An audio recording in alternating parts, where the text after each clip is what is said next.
Hi అండి, అందరూ ఎలా ఉన్నారు? బాగున్నారా?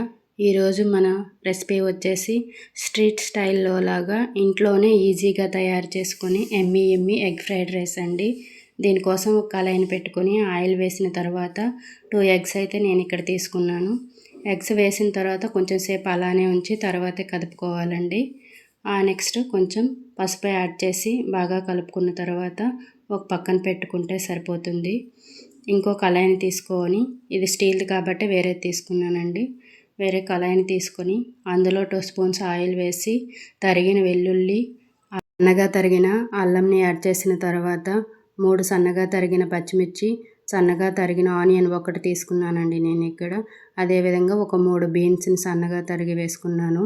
ఒక క్యారెట్ని కొంచెం సన్నగా తరిగి వేసుకొని, అదేవిధంగా క్యాబేజీ తురుమును కూడా వేసుకొని కొంచెం లైట్గా వేపుకోవాలండి. పచ్చి వాసన పోతే సరిపోతుంది, మరీ డీప్గా వేపుకొని అవసరం లేదు. తర్వాత నేను ఇక్కడ ఒక గ్లాస్ రైస్ని ముందుగానే కుక్ చేసి పెట్టుకున్నానండి. దానిని యాడ్ చేసేసుకున్నాను. దీంట్లో 1 స్పూన్ కారం, మీకు స్పైసెస్ తగ్గట్టుగా కారంని యాడ్ చేసేసుకోండి.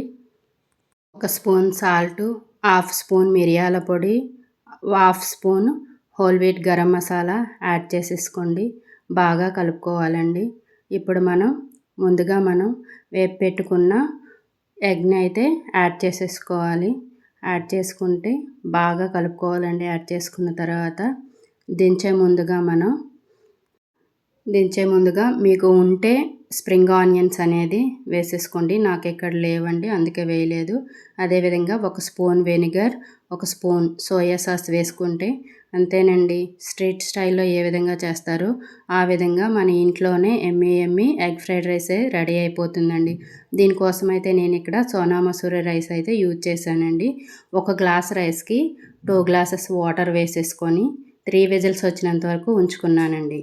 మామూలుగా రైస్ వండేటప్పుడు అయితే 4 విజిల్స్ పెడతాం కదా, అలా కాకుండా 3 విజిల్స్లో ఉంచుకుంటే ఇలా పొడి పొడిగా వస్తుంది. నచ్చితే like and subscribe. Thank you for